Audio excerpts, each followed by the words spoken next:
Hello, everyone, and welcome back to Venue Diagram. I'm Clay, and this is the second episode in our series on Bob Dylan. You can check out the first episode where we did a tier listing of Bob Dylan's 60s albums, and I did a visit to the iconic Cafe Wah here in New York City by checking out the other videos in this playlist or clicking below. Now, in this episode, we're going to be doing a quick review of A Complete Unknown, the new movie by James Mangold, starring Timothée Chalamet, which came out just last year, 2024, and is a contender for Oscars with nominations about to be announced within the next couple days. So I hope that everyone enjoys the video, and without any further ado, let's just jump into it. I'm not a movie critic, although I have been writing about movies and TV for quite a while.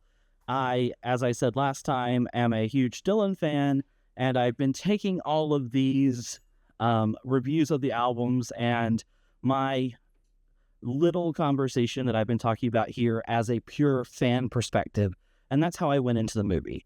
It's not about the actual foundational aspects of exactly what happened or anything from a highly artistic critical sense or anything like that, but just as a fan of the music and as a fan of the artist, I really enjoyed it.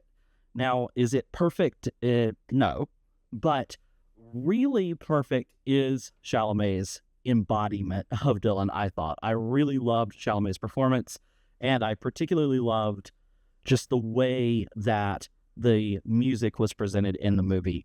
Chalamet did a great job of embodying Dylan and kind of giving performances that were engrossing throughout. And that's what you really want, right? In a movie like this, you really want to feel like you're there and really want to understand why this artist has such a captivating feel and why you would do something like, 60 years later, want to make these movies and write these books and do podcasts and YouTube videos and all of that stuff about these people.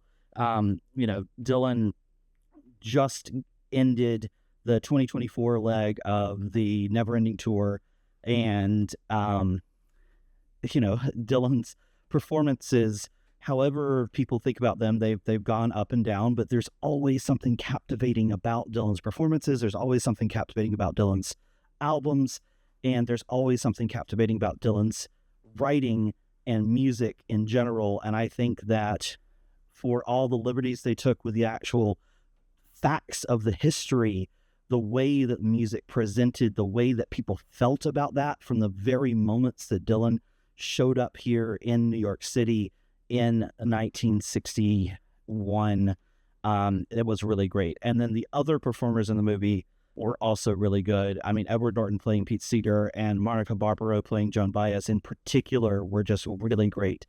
So I thought that the script by Jay Cooks and James Mangold, really adapting the book Dylan Turns Electric by Elijah Wald, in general was very standard. It was a standard type of biopic, but it just had this notion throughout where you really felt like you were kind of at a performance. I talked about it after it was over that it was a lot like watching a music video, kind of. I kind of thought often when I was watching the movie that I wish that they had just kind of skipped out on a lot of the talking parts and the regular scenes and just played the music entirely. I heard that a lot of the other people who I know who did background performing talked about how when they did the scenes of the movie that were doing musical performances, they just did the entire performance instead of doing the same scene over and over and over again. And it was really interesting. So I really would like to see that. So you're really there at the concert when they were doing the concert, which I think led to this authenticity and led to the way that the music was being performed. I also saw that they used the microphones from the period and the way that the songs and the creation of the music was happening on set really lended the performers this way to feel like they were embodying the characters. So I'm really high on those aspects of it. It does have a lot of kind of rote and expected biopic moments to it, and there's parts that are a little stale and repetitive and whatever, but the embodiment of Dylan and the embodiment of the music, particularly with Chalamet and Barbaro and Norton playing Joan Baez and Pete Seeger and Dylan, are just amazing. So I really must recommend that people see it if you're Dylan fans. If you're really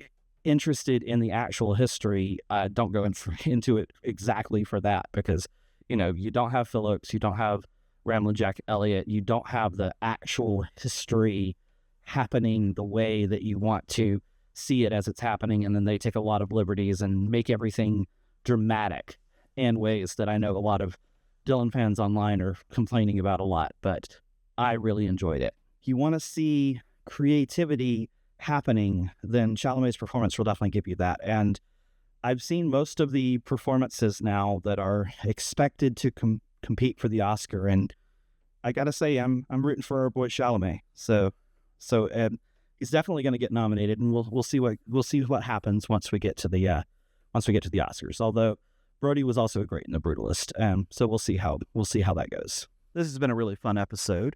Join us again next time as we hit part 3 of the Dylan series, and continue with the rest of Dylan's albums from the 1970s. But as of now, thank you for watching, and I hope that you enjoyed. In any case, I'd love to hear from you. I'd love to get more ideas about where we can go with the channel. And till next time, see you in the next Life Jack.